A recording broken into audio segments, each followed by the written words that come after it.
Ito ang inyong himpilan ng Far East Broadcasting Company. Iba't ibang programang nagtatanghal sa dakilang pag-ibig ng Diyos sa pamamagitan ng Kanyang bugtong na anak na si Hesukristo. Ito ang FEBC Holy Week Specials.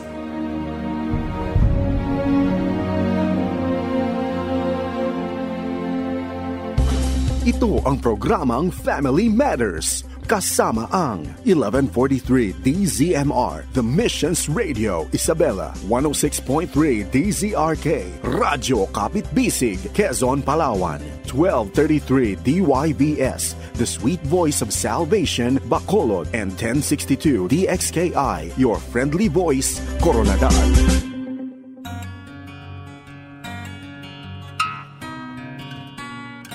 Magandang umaga, kaagapay. Maraming salamat sa laging pagtutok sa 702 DZAS FEBC Radio TV Agapay ng Sambayanan. Ako po si Aloha Cero. At ako naman si Ate Marie de Jesus. Kumusta ngayong Abril, Ate Marie? Mainit ang panahon. At patuloy po na pinapaalalahanan natin, hydrate. Di po ba, Ate Marie? Inom ng tubig. Oo.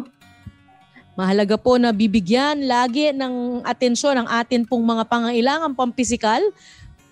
Siyempre, on top of the spiritual things that we also do to ourselves. Kasi kailangan magkasabayan eh. Habang tayo'y merong buhay na ibinibigay ng Panginoon, patuloy po nating gawing masigla ang atin pong mga lupang katawan.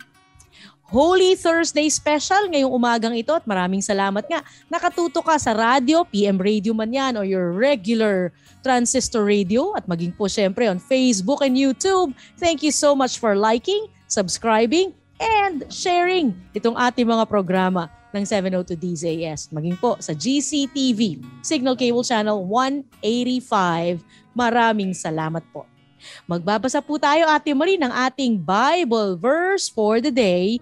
Mula po ito sa 1 Peter chapter 2, verse 24. 1 Peter 2:24, basahin ko po muna sa New International Version. He himself bore our sins in his body on the cross, so that we might die to sins and live for righteousness. By his wounds you have been healed. Amen. Mula sa Magandang Balita Biblia, unang Pedro 2:24. Sa kanyang pagkamatay sa krus, pinasan niya ang ating mga kasalanan upang tayo'y mamatay na sa kasalanan at mamuhay ng ayon sa kalooban ng Diyos. Sa pamamagitan ng kanyang mga sugat, kayo'y pinagaling. Ang gandang ang gandang alalahanin lalo ngayong Holy Week na sa halip na tayo yon na mamatay para sa ating kasalanan ay ang Panginoong Hesus ang siyang namatay para sa atin. Kaya nga yung kanyang sugat, iyon ang nagbigay naman sa atin ng kagalingan. Kaya kung pag inisip natin lalo na kung sigurado yan hindi nating maiwasan mapanood natin muli yung mga palabas tungkol sa kamatayan ng Panginoong Hesus. Talagang maaalala mo itong talatang to na makita mo yung pag-agos ng kanyang dugo, yung mga sugat na kanyang naranasan. Hindi natin naranasan. Thank you, dahil iyon ang pagpapakita ng kanyang pagmamahal sa atin. Amen. Yung nga lagi nating mga gawaing pampamilya tuwing Holy Week. Ano po ba ang inyong mga family activities? Yung nabanggit nyo, Ate Marie, nanunood ng mga tungkol sa life and death and resurrection of our Lord Jesus Christ. Nawa po maipasa natin yan at sana sabay-sabay na nanonood ang buong pamilya sa pagkakataong meron na oras para po makapag-diskusyon, para na rin siyang Bible study kasi kapag po natin pinanunod dito at pinag-uusapan right after para mas ma-retain kung ano yung mga napanood, lalo na sa mga kabataan, Ate Marie. mas malakas yung retention, mas matagal yung retention kapag ka nadidiscuss pa after mapanood. At ito rin yung pagkakataon upang bigyan ng pagkakataon na tanggapin ang Panginoong Hesus bilang tagapagligtas. Especially kung may member ng family na hindi pa kayo nakatitiyak. Di ba? Totoo yan. Kasi sa mga panahon ganito, bukas ang lahat, no? Lahat ng Pilipino. No? Kahit nasabihin pa nila pong sila yung mga hindi naniniwala sa Diyos, may respeto pa rin kasi na binibigay sa mas nakararaming naniniwala sa Diyos sa bansang Pilipinas. At nawa nga, ngayon pa lang, no? Ipanalangin na natin yung mga makakasama natin sa pamilya na alam nating wala pang personal na relasyon sa ating Panginoong Hesukristo, tinutuhod na natin. Pinapanalangin na natin ang pagbabago ng puso nila, palambutin ng Panginoon at sana kalooban niya na within the family ay magkaroon ng celebration, right? When we get to know that a loved one accepted Christ as personal Lord and Savior. Ay, ang ganda niyan. Muli po, basahin ang kabuuan. Ang aklat ng 1 Peter, maiksi lang naman po itong 1 Peter, hindi po gaya ng Salmo na wagas, 150 chapters, di po ba? Kaya, nakatutuwa na meron po tayong mga paalalang ganito, lalo na sa kapanahunan ng Kwaresma. At ito nga mapapakinggan natin, Ate Marie, isang interview sa buhay ng isang mananampalataya na talaga namang dumaan sa napakarami pong pagsubok. Pero kahit na mayroong mga pagsubok na naranasan, ang nakakatuwa doon ay yung kumilos ang Panginoon sa kanyang buhay at kahit na ano pa mang mabibigat to, sunod-sunod hindi isa lang, sunod-sunod na pagsubok, pero patuloy pa rin siyang kumapit sa Panginoon. Po, pakinggan na natin si Kayla Escalante sa kanya pong interview with Nanay Ossie Vergara.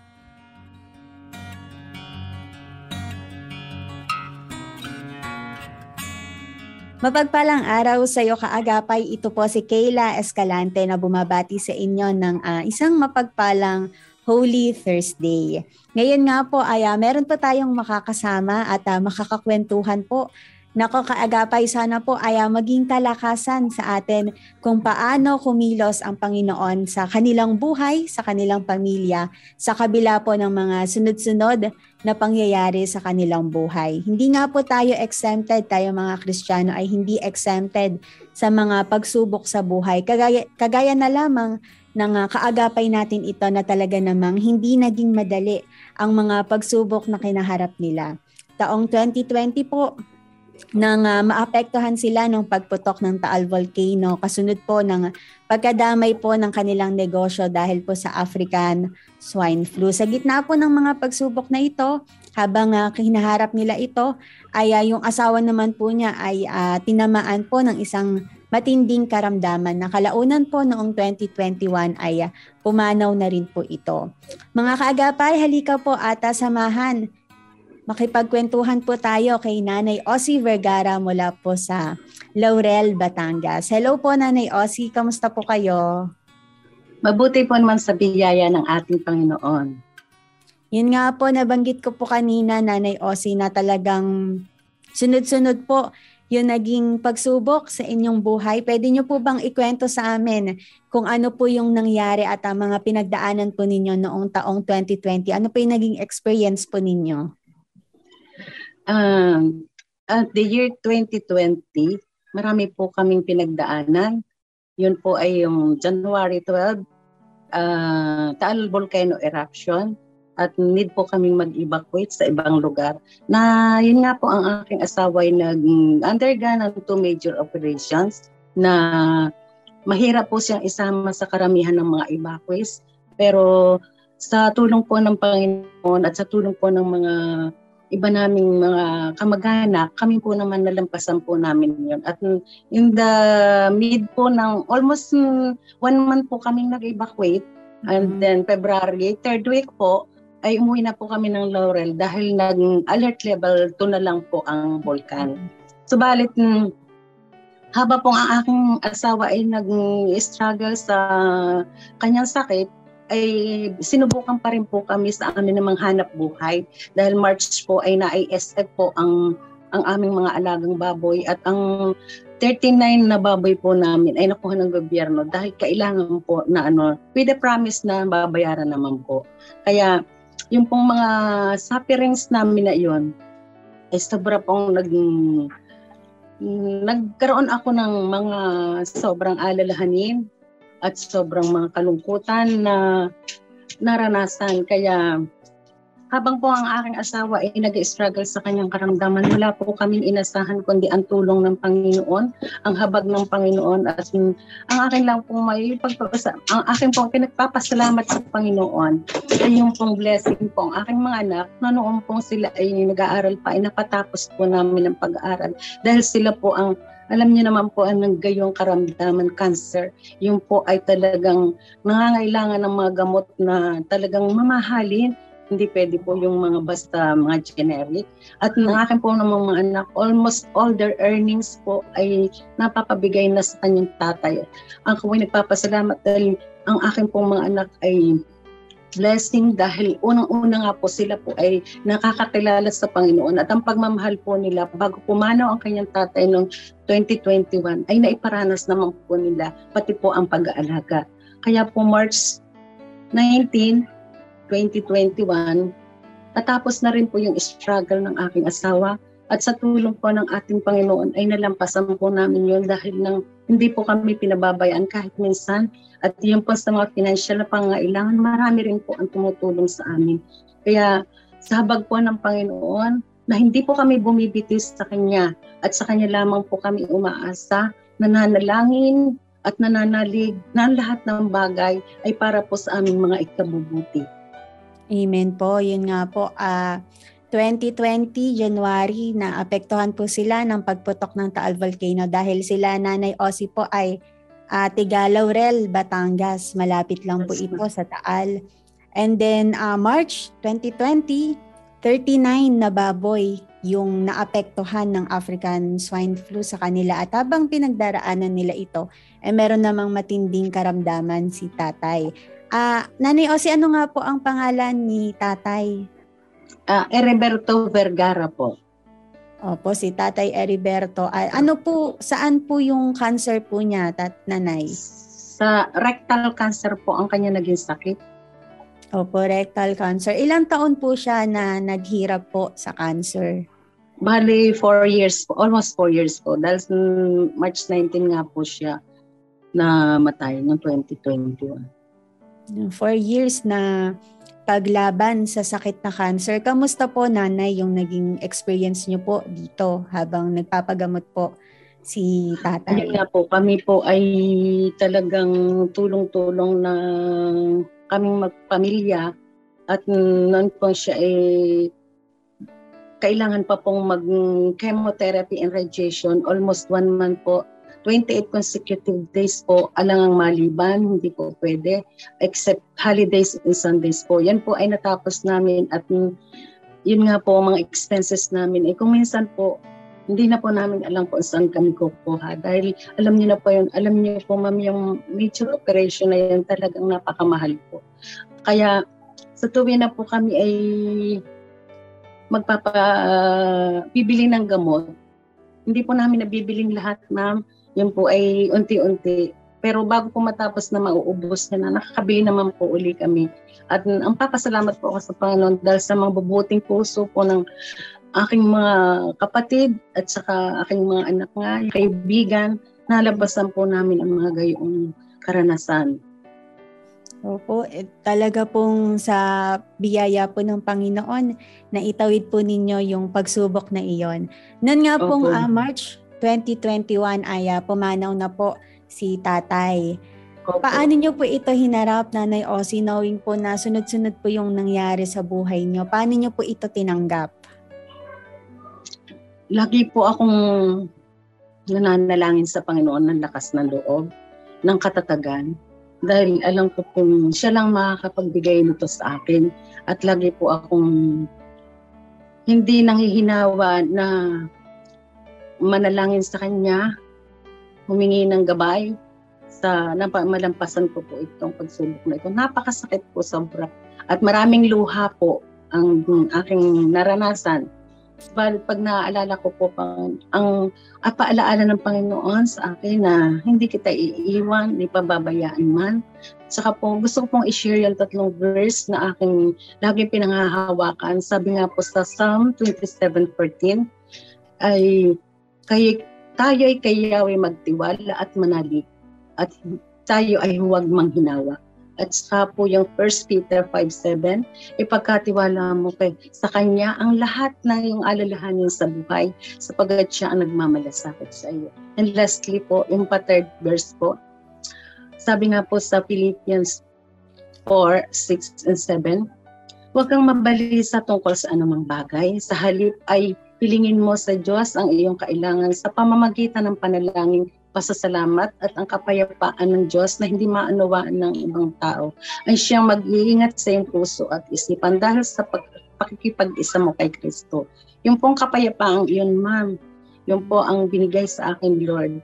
Yung pong kapag ako yung umiiyak nandun po ma'am ang pag-amo ng Panginoon, ang pag-aliw sa akin. Kaya kung wala po akong Diyos sa buhay ko, siguro nga po sa long suffering na iyon ay maaring bumigay ako o maaring manghina na ako ng tuloy at wala na akong magawa. Kaya salamat sa Diyos at hindi po kami pinakabaya. Amen. Praise God po dahil talagang posible pa rin po na maging malakas tayo kahit po sunod-sunod yung problema sa buhay dahil meron tayong Panginoon na nandyan para sa atin. Na ngayon nga pong Holy Thursday ay inaalala po natin yung pagkamatay po ni Jesucristo sa krus ng Kalbaryo na nagiging kalakasan po sa atin dahil meron tayong Panginoon na buhay at makapangyarihan sa ating buhay. Nanay Osi, sa sunod-sunod po na nangyaring ito sa buhay ninyo, paano po ninyo nakita yung pagkilos ng Panginoon sa kabila po ng lahat ng ito? Sadya pong napakabuti ng Panginoon dahil po kahit po sa mga expenses namin na pambili ng mga gamot, kahit po sa mahabang pasensya na ibinigay sa akin sa matagal na pag-aalaga, na ipakita po namin sa aking asawa, kahit minsan hindi po namin siya pinakitahan na naiinip kami sa kanyang buhay. At yun po ang pinagpapasalamat ko sa Panginoon dahil kung hindi po ako binigyan ng Panginoon ng kababaang loob, ng pagpapasensya po, ay maaari pong minsan ay magkasala ako sa aking asawa. Kaya ako po ay nagpapasalamat dahil sa mga pag-control ko po ng aking mga emotions, hindi po ako pinabayaan nila. Yun po, no, kahit po sa emosyon natin ay nakikita natin yung pagkilos ng Panginoon at lalong higit po sa mga financial po na pangangailangan po ninyo dahil hindi po talaga biro ang magkasakit, lalo po sa naging sakit po ni tatay na cancer, talagang maraming gastos. Nanay Osi, kamusta rin po pala yung syempre na wala po si tatay during pandemic, na ang dami pong limitation. Hindi po, yung iba pong kamag-anak siguro ay hindi po nakapunta, hindi po kayo nasamahan sa pagdadalamhati. Kamusta naman po yung naging experience po ninyo? Kasi kalakasan din po yun yung may pupunta po sa inyo para makiramay. Kamusta po yung naging experience po ninyo doon? Noon nga pong time na yun, nung mamatay si Ruby, ay parang hindi po masyadong mahigpit noon ang mga protocol authority. Pwede pong noon po ay hinapayagan nilang makapunta. Subalit after po nung mailibing, doon po naghigpit na naman sa marami po nakiramay sa amin. Marami mga kaibigan, kumpare, mga inaanak, lahat po, lalo na po mga kapatiran sa church. Sila po ay talagang hindi kami pinapabayaan. 4 days po nakaburo ng asawa ko. 4 days din po silang araw-araw ay kami sinasamahan. At 4 nights po na laging may service po ng iba pang pastor din. Opo, yun po pala, speaking of Church community, kamusta po? Ano naman po yung naging kalakasan po, naging tulong po sa inyo ng church community ninyo, yung church family ninyo? Saan nga po ulit kayo nag-church, Nanay Ossie? Sa Balakilong Christian Church po, Laurel, Batangas. Yun po, ma'am. Sobrang salamat po sa mga kapatiran namin sa Balakilong Christian Church, sa pangunguna po ni Pastor Sunny Wane. Dahil sila po ay hindi pa po si Robin namamatay, lagi po nilang ipinagpipray, lagi po silang bumibisita, at sa mga practical na tulong po ay sila po hindi nagkukulang sa amin, sa pagsama po sa amin. Amen. Malaking tulong po talaga, malaking bahagi po. Malaking bahagi. Church family po, ang church community sa buhay ng isang Kristiyano na nangangailangan, na mayroong pagsubok na pinagdaraanan. Hindi lamang prayer, pati yung practical na tulong ay nandun. Kaya praise God po sa inyong church na inalalayan po kayo during sa mga struggle ninyo sa buhay.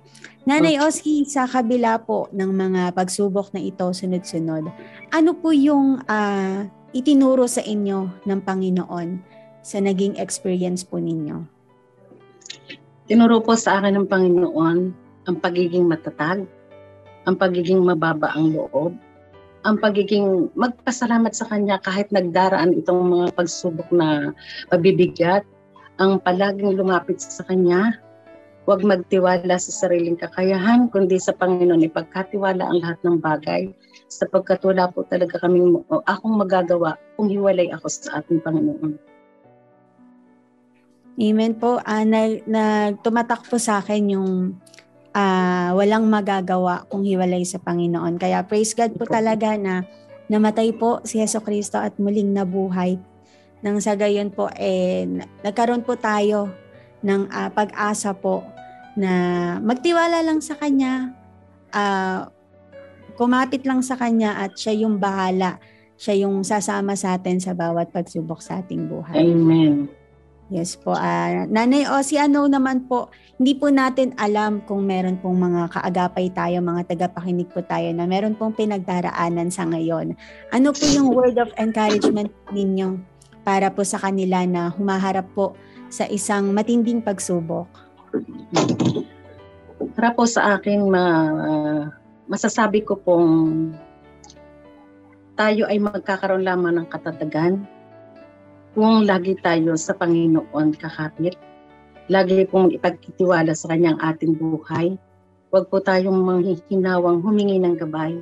At kahit po dumadanas ng mga ganitong pagsubok, ng mga mabibigat na pinagdadaanan, huwag po natin kalimutan ang magpasalamat sa Panginoon, sapagkat ang Panginoon po ay kung dumadanas po ng ganito sa kabilang banda, mayroon pong plano para sa atin. Planong makakabuti po sa bawat isa. At ang pagpasalamat po ay lagi nating ibibigay sa Panginoon dahil ang Panginoon lang po ang nakakaalam ng ating mga buhay.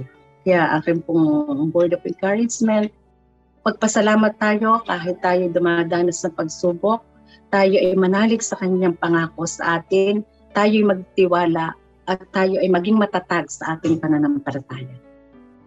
Amen. Hindi po madali, no, Nanay, na magpasalamat po habang may pinagdaraanan. Opo, pero posible po yun kung patuloy po tayong magtitiwala sa plano na meron po sa atin ng Panginoon. Nako, Nanay Ossie, talaga pong napagpala po kami sa kwentong ibinahagi po ninyo. Praise God po dahil kahit po may mga pinagdaanan po kayo, nagiging kalakasan po ito sa amin, sa kapwa po ninyo ngayon po na ibinabahagi nyo na po siya bilang napagtagumpayan nyo na po yung mga pagsubok na ito. Salamat po sa panahon ninyo, Nanay Ossie. Baka po meron po kayong mga gustong batiin bago po tayo magtapos. Opo, bago po tayo magtapos, pinabati ko po yung aking mga kapatiran sa Balakilong Christian Church, si Pastor Sunny Wane. Gayon din po ang aking mga kapamilya dito sa Laurel, Batangas. Thank you very much po, Ma'am Kyla. Ayan, happy listening po sa inyong lahat. At muli po, Nanay Ossie, salamat po sa inyong panahon na maibahagi po ninyo sa amin yung kwento po ninyo na talaga pong naging pagpapala po sa ating mga kaagapay. God bless you po, Nanay Ossie. Salamat po, Ma'am.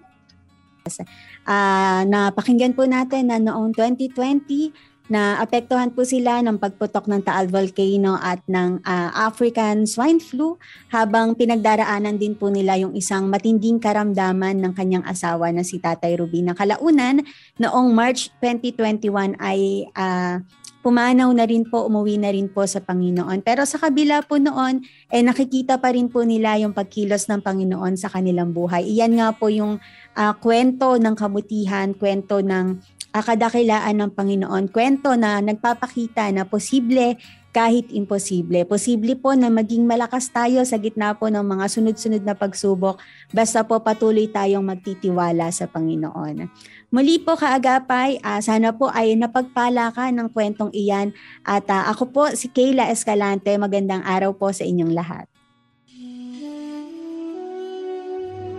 Ito ang mga himpilan ng Far East Broadcasting Company Philippines. Ginugunita ang pinakamagandang regalong inilaan ni Jesucristo para sa sanlibutan ngayong Huwebes Santo.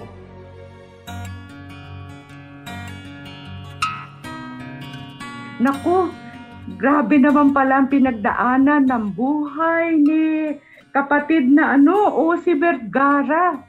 Biro mo, ang mga naranasan niya, mayroong swine flu na nangyari, na naganap.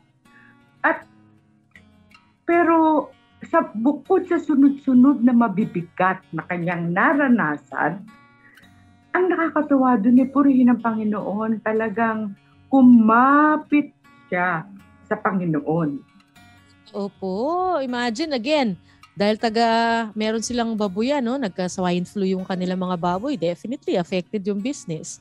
Tagpatas naman po noon, yung Taal Volcano. Tanda ko tong Taal Volcano kasi nasa kalye kami noon nung biglang nagsisend ang mga tao sa pagputok nga ng Taal. Ito ay bago this is January of 2020. Ito po bago nagkaroon ng mga quarantine at mga pag-stay sa bahay pagdating sa COVID-19. Pagtas niyan, in the interim, naalaman pong may stage 4 cancer naman yung asawa niya, si Tatay Ruby, yung kanyang asawa. And then, ang pag-uwi sa Panginoon in 2021. Sabi niyo nga yung pagtatapat ng Panginoon sa kanila at yung paghawak nila sa katapatang yan ng Panginoon. Ate Mary, ano po yung pwede nating patuloy na encouragement sa mga dumaraan din sa ganitong pagsubok? Ang hirap ma-imagine ng ganon. Halos lahat ng iyong kabuhayan ay nawala. Ang hirap magpasimula, di ba, na maranasan ng inyong pamilya. Ano po yung encouragement natin sa kanila, sa Ate Marie, sa mga dumaraan sa ganitong po mga pagsubok, not necessarily the same, pero mga similar challenges po? Yes. Alam mo, nakita natin kung paano na sunod-sunod yung mga naganap sa buhay di kapatid na si Vergara. Pero, gayahin natin, gawin natin siyang isang modelo na kung paano na ang pagkapit at pagpupuri sa Panginoon ay patuloy pa rin kahit na ano pa man ang mangyari sa buhay. At pinapatunayan naman ng Panginoon na nakakaahon yung kumakapit sa Kanya. Posible kahit imposible. Sa atin pong mga limited na mga kakayanang mag-isip at maarok ang mga bagay-bagay sa mundo, alam po natin kakapit tayo sa Diyos ng imposible. And thank God for stories like this na talaga pong makakabuntong hininga ka, Panginoon. Kung ang katapatan po ninyo ay naipakamala sa pamilyang ito, panghahawakan ko rin po ang katapatan ninyo na ipamamamalas din sa amin pong pamilya. Thank you so much Kayla Escalante, Nanay Ossie Vergara, sa pag-share ng inyong buhay ngayon pong Holy Thursday sa 702 DZAS, specifically for Family Matters. At dahil nga po Thursday, Ate Marie, meron po tayong laging feature. Oo. At ito naman si Kuya Willie naman ang ating pakikinggan sa kanyang panuntunan. Ito ang panuntunan, isang komentaryo hango sa salita ng Diyos patungkol sa pang-araw-araw na pamumuhay. Isinalin mula sa orihinal na pagkasulat ni Dr. Harold Sala. Narito ang inyong kaibigan, Pastor Willie Basilio.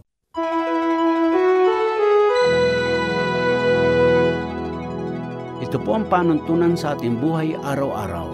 Tagunos man o tagaraw, hango sa salita ng Diyos. Pag-uusapan po natin ang leon, ang ulupong at ang dragon. At sa mga awit, 91, talatang 13, mahahayag, maglalakad ka sa gitna ng leon at kobra, tatapakan mo ang malaking leon at ang ahas. Sa salin ng lumang King James ng mga awit 91, ay may sinasabi ukol sa leon, sa ulupong at sa dragon, at nagsasabi na tayo bilang nagtitiwalang anak ng Diyos ay magtatagumpay laban sa mga kaaway na ito. Lahat ng kahirapan at hamon na maharap natin sa buhay ay kinakatawan ng tatlong paglalarawang ito. Ang mga leon ay pangahas. Tatagpuin ka harap-harapan, di mapaghahandaan at hindi inaasahan. Gaya ng tawag sa telepono sa gitna ng pagtulog sa gabi. Bubuksan ang sobre at malaman mo na lang na ikay idinimanda ng katunggali o kaya'y huling sahod mo na dahil tanggal ka na sa trabaho. Tulad sa mga leon, may mga adyang kahirapang makaharap natin sa buhay. Nakakayokayop sa atin at nakakaramdam animoy tumatakbo kung saan mapalo. Ang totoo, gayunman, di natatakasan ang ilang mga kahirapan na makakasalubong natin. Ang mga ulupong naman ay makamandag na ahas, at sa lahat ng nilalang ng Diyos, ang mga ahas ay isa sa mga di kanais-nais. Hindi katakataka na may salarawan si Satanas sa ahas na kumalaban ng ating mga unang magulang sa hardin ng Eden. Pero ang mga ulupong at leon ay magkaibang magkaiba. Ang mga leon ay umuungal. Ang mga ulupong naman ay sumisitsit at nagpapadulas sa damuhan hanggang makalapit sila para umatake at pagkatapos ay tutuklaw ang makamandag na pangil. Walang babala sa mga ahas, walang malakas na ungal, walang mga bakas ng paa sa landas ng buhay natin. Ang ulupong ay basta na lang lilitaw at mapupuno na ng takot ang ating mga puso. Ang mga di inaasahang sugat ng buhay ay gaya ng makirot na atake ng ulupong. Nasabi ang pintas, di basta inaasahan at galing sa di inaasahang panggagalingan na karinig mo lang. Natibo ka, nadali ka at ipinagkanlo ng isang alahudas na naipagbili ang inyong pagkakaibigan. Ang ikatlong isinalarawan sa tatluhang nilalang, sinasabi ng mga awit 91, ay ang dragon. Sino po sa atin ang nakakita na ng dragon? Yung totoong bumubuga ng apoy? Hindi po. Wala po, liban sa Chinese New Year dragon, ay mga nagagayakan lang pala ng mga lalaki. Ang mga dragon ay likha ng katang-isip o mga halimaw ng ating guni-guni. Nabubuhay sa ating isipan ang mga dragon ng ating buhay ay ang mga kakilakilabot nilalang na buo ng ating mga takot. Ninanakawan tayo ng ating kapayapaan. Sila yung mga bagay na kinatatakutan nating mangyari gaya ng pagkakaroon ng kanser, ang pagkakasaid ng ating salapi bago tayo, ang pagbagsak ng eroplanong sinasakyan o pagkidnap ng mahal sa buhay. Ilang mga halimbawa. Di po totoo mga dragon. Pero di naman ibig sabihin ng mga ganitong takot ay hindi rin totoo. Ang ating makadragong takot ay magdudulot sa ating katawang hindi nakapaghanda sa paglaban o pagtakas na nagdadala ng kapagurang pisikal at mental. At ang ating katawan ay hindi dinisenyo na may kakayahang harapin ang ating inilarawan sa isip ng mga dragon sa buhay. At ano po ngayon ang paraan para magtagumpay laban sa tatlong malalakas na lalang na ito? Pananahanan sa lihim ng kataasan, saad ng mga awit 91. Ito'y may pag-uugnay sa Diyos at ng ating kasiguruhan laban sa mga dragon, mga lupong o mga leon ng buhay. Ang Diyos, ang lunan ng tanggulan, ang lugar ng kaligtasan na natatakbuhan kapag tayo nahahamon ng leon, natuklaw ng lupong o nanganib sa dragon.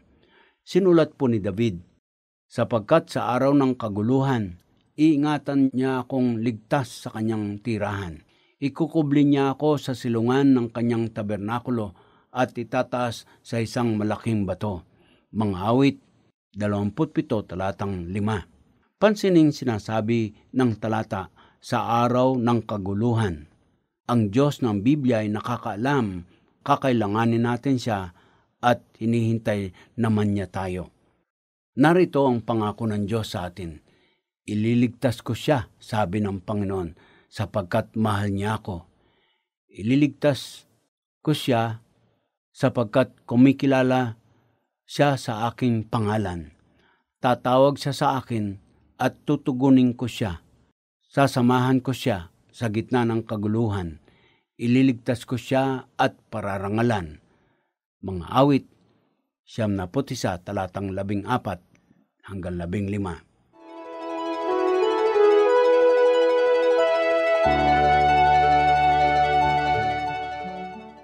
Manalangin tayo. O nga po, Panginoon, merong mga paglalarawan sa mga nilalang ninyo na pilit na gumagapi sa amin. Narayan po ang larawan ng leon, ang ulupong at ang dragon. Maaring mga katang-isip po ang ilan dyan, pero makatotohanan ang takot at pangamba sa aming buhay. Pero salamat po, merong kasiguruhan sa inyo at kayo mismo ay nangangako na kung tatawag kami sa iyo ay merong kaligtasan, merong katagumpayanan. At sana nga po, Panginoon, maranasan namin ang maghayag ng lubusang tiwala sa inyo, manganlong sa inyo, at kumapit sa inyo, huwag lawawalay sa inyo, at naroon po ang paglalaban, at ang dulo, tagumpay dahil kay Kristo. Salamat po sa katotohanan yan, at may pamuhay po namin. In Jesus' name, Amen. Kuya Willie Basilio po, at ito ang panuntunan. Magkaringganan po tayo muli.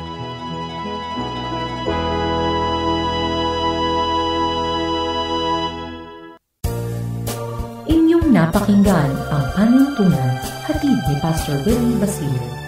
Isinalin mula sa orihinal na pagkasulat ni Dr. Harold Sela sa pakikipagtulungan ng Guidelines International at ng Far East Broadcasting Company, Philippines. Para sa inyong katanungan o komento, tumungulong sa www.guidelines.org.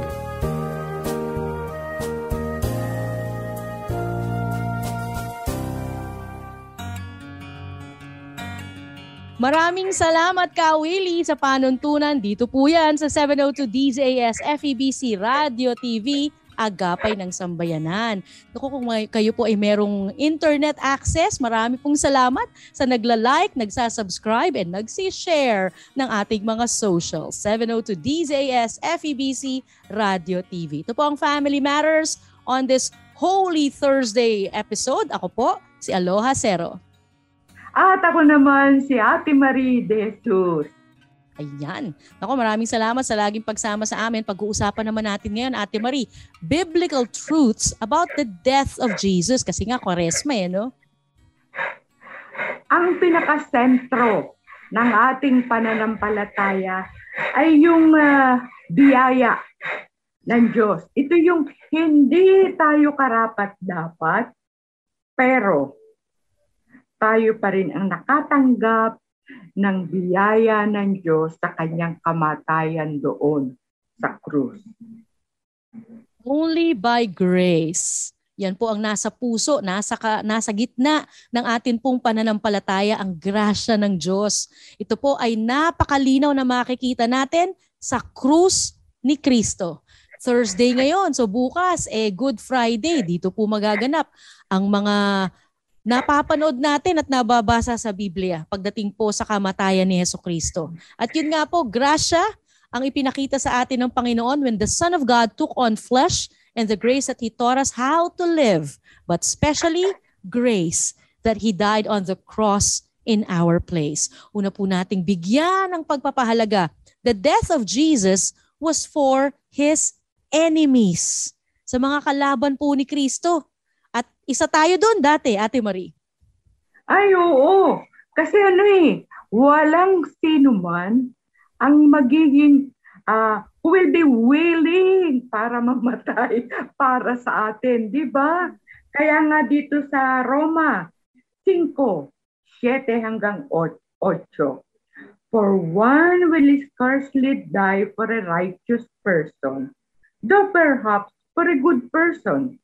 One would dare to die, but God shows His love for us in that while we were yet sinners, Christ died for us. Dahil makasalanan tayo, kaya siya'y namatay para sa atin. Tuloy pong ino-offer yan sa atin ng ating Panginoon. Kung tayo po'y wala pang personal na relasyon sa Kanya, ano bang ibig sabihin, Ate Marie, ng personal na relasyon kay Kristo? Ang pag sinabi natin na personal na relasyon sa Diyos, dito ay mayroon tayong maaalala. Minsan ay nagkaroon tayo ng pagkakataon na nanalangin, lumapit sa Diyos sa pamagitan ng panalangin, humingi tayo ng tawad sa ating mga kasalanan at inamin natin ito. At pagkatapos ay sasabihin natin, Panginoon, naniniwala ako na si Jesus ay namatay para sa aking kasalanan. Salamat po sa iyong pagpapatawad. Kinikilala kita ngayon bilang aking Panginoon at tagapagligtas. Pumasok ka po sa aking puso at sa aking buhay. Amen. Yan. Napakasimple, di ba? Opo, kapag wala pa yan, yung ganyang paglapit at pag-amin na tayo ngay makasalanan, mananatiling kalaban tayo ng ating Diyos, di po ba? Kaya naku, this is a free gift.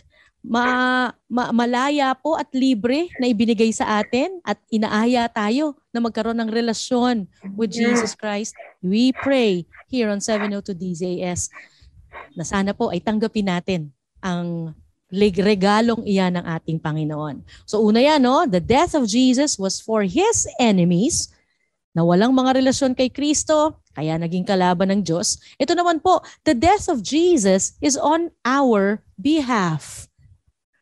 Oo, babalik tayo doon sa talata natin kanina na pinag-usapan na si Jesus mismo ang nagdala ng ating kasalanan doon sa krus at siya ay namatay para sa atin upang magkaroon tayo at mamuhay sa katwiran.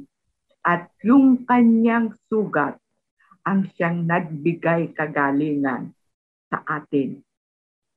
Ang sarap isipin. Kaya dito, mahalaga na naging substitute si Jesus para sa atin. Pero para maging effective ito, magkaroon ito ng epekto na si Jesus ay namatay in our behalf, kailangan tanggapin natin si Jesus bilang Panginoon at tagapagligtas. Tayo kasi yung dapat na ipinako sa krus no po? Dapat tayo yung kumuha ng mga consequences of our sins. Bago pa tayo pinanganak, makasalanan na tayo. Dahil sa namana nating kasalanan kay Adan at Eva. Pero dahil nga sa ginawa ni Kristo sa krus ng Kalbaryo, siya yung naging substitute for us. And praise God! Dahil siya lang naman talaga yung may kakayanan, no, Ate Marie, na tubusin tayo from what we deserve as a consequence of our sins. Kaya po itong number 3 natin, the death of Jesus defines love. This is the truest pag-ibig. Dito naman makita natin na talagang napakalubos na pag-ibig ng Diyos yung kanyang ginawa. Biro mo, kaisa-isang anak, ipinadala dito sa lupa, namuhay katulad natin. Tapos, ang magiging ending ng buhay, kamatayan doon sa krus. Klase ng kamatayan na ibinibigay lamang doon sa mga magnanakaw, mamamatay tao, iyon ang ibinigay sa ating Panginoong Hesus. Kaya saan ka pa makakakita ng pag-ibig, di ba? Totoo po, life laying down love, na ang buhay mismo ang ibinigay para sa pag-ibig na yan. Kaya maganda po, Ate Marie, please read po for us 1 John chapter 3 verse 16. By this we know love, that He laid down His life for us, and we ought to lay down our lives for the brothers. But if anyone has the world's goods and sees his brother in need, yet closes his heart against him, how does God's love abide in him? Little children, let us not love in word or talk but in deed and in truth. Ayan, wag lang hanggang nguso, no? Hanggang bibig lang. Totoo po. I'll pray for you. Maganda naman po, I'll pray for you. Pero kung may kakayanan ka namang tumulong tangibly, naku, wag ho nating iurong ang ating mga kamay kasi kung napakalawak po, napakahaba ng kamay ng Diyos na ipinakita sa atin, ganun din ang maaari nating magawa sa iba. Dahil galing naman lahat yan sa Panginoon eh. Kaya pong lagi nating sinasabi rito sa ating programa, you cannot give what you do not have.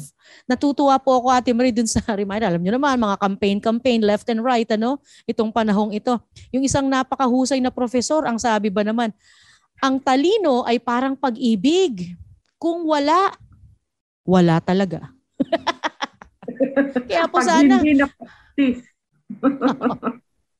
ang siste, pareho yan. Ang utak at ang love na nasa puso natin, lahat po yan ay nagiging manifest through action.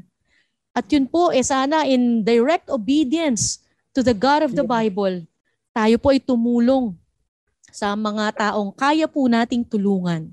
At yun yung panalangin natin, as we show the world about the love of Jesus. Malimit po kasi kaagapay at hindi naman po ito lingid sa inyo. Ang binabasa po na nakararami ay hindi ang aktual na Biblia, kundi ang ating mga buhay. Kaya sana po ang ating mga puso naaayon sa atin pong mga puso. Ang mahirap lamang dyan, kung hanggang uso, yun pong uso natin, ang pupunta sa langit. Wala. Talagang uso lamang yung transformation, hindi po sa totoong buhay. Muli po, 1 John chapter 3 verse 16. Madali lamang pong alalahanin kasi John 3:16, I'm sure, is very much familiar to you. Kaya pagdating po sa loving in deed and in truth, dyan po ang 1 John chapter 3 verse 16. Yan, the death of Jesus defines love. Yan pong huling pag-uusapan natin ngayon, Ate Marie. Pagdating po dito sa Kwaresma, pagdating sa making sure that ayaw umakyat. The biblical truth about the death of Jesus is shared with others. Ano po yung pang-apat?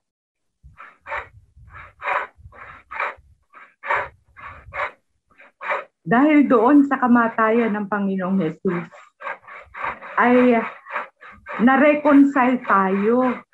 Yung bang dati magkalayo ang Diyos, merong gap, meron siyang parang isang bangin na nakapagitan doon. Kaya nga, pag makikita mo yung bridge presentation, familiar ka ba doon? Opo! Nagamit natin lahat yan. Well, most of us.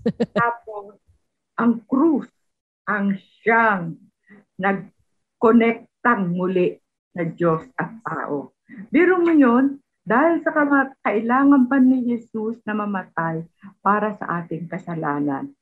Upang sa gayon, tayong nahiwalay sa Diyos ay mababalik sa Kanya.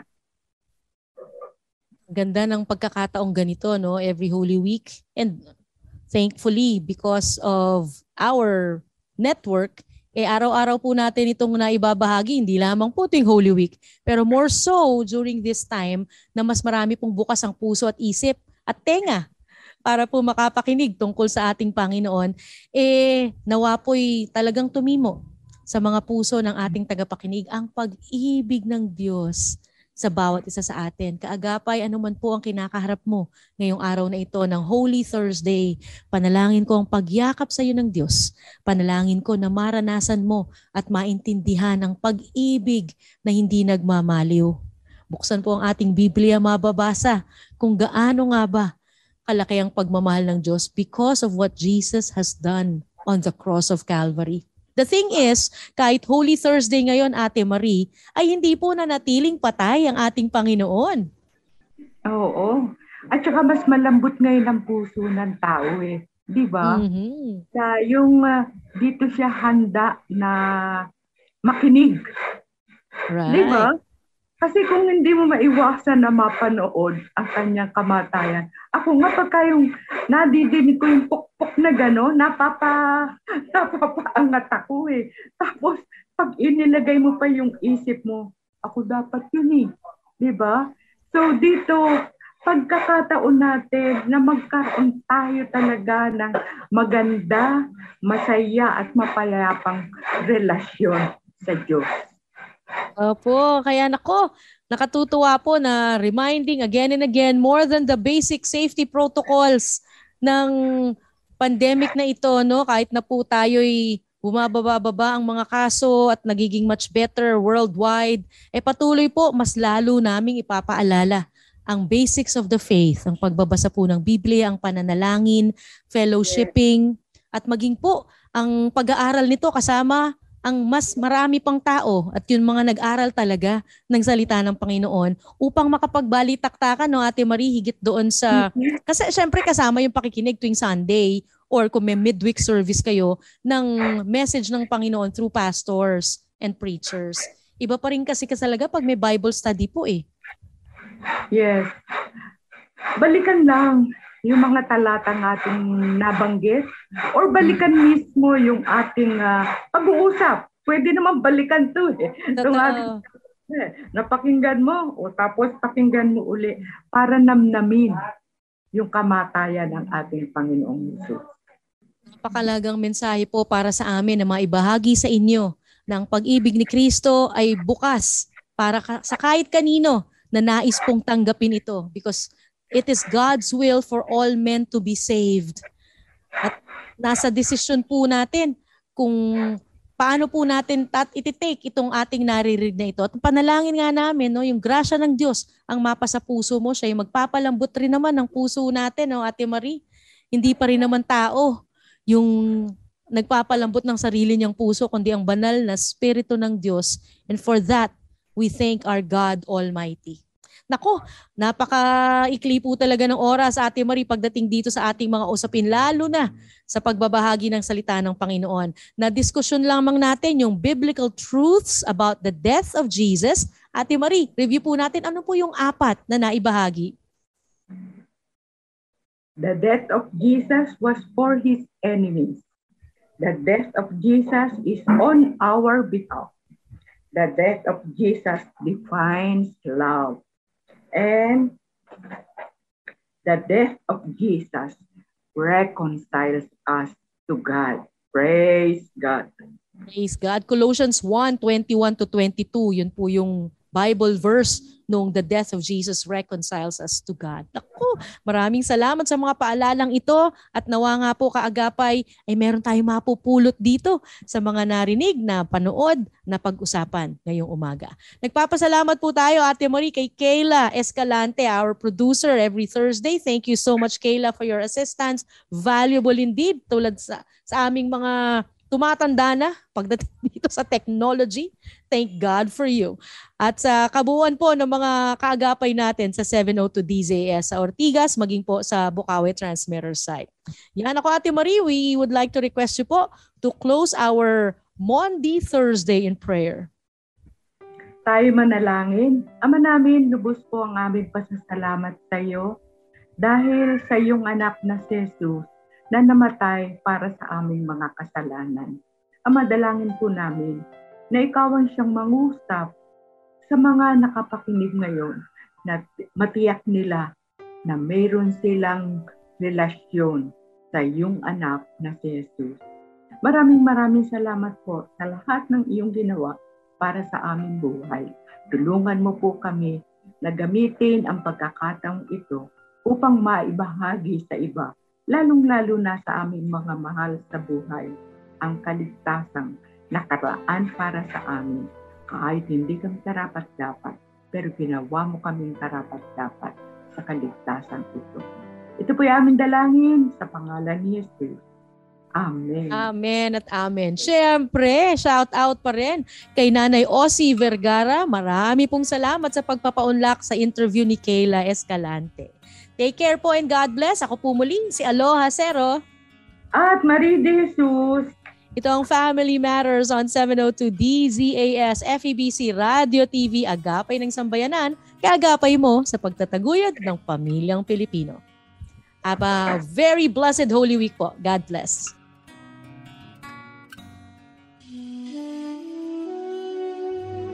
Ito ang mga himpilan ng Far East Broadcasting Company Philippines. Ginugunita ang pinakamagandang regalong inilaan ni Jesucristo para sa sanlibutan ngayong Huwebes Santo.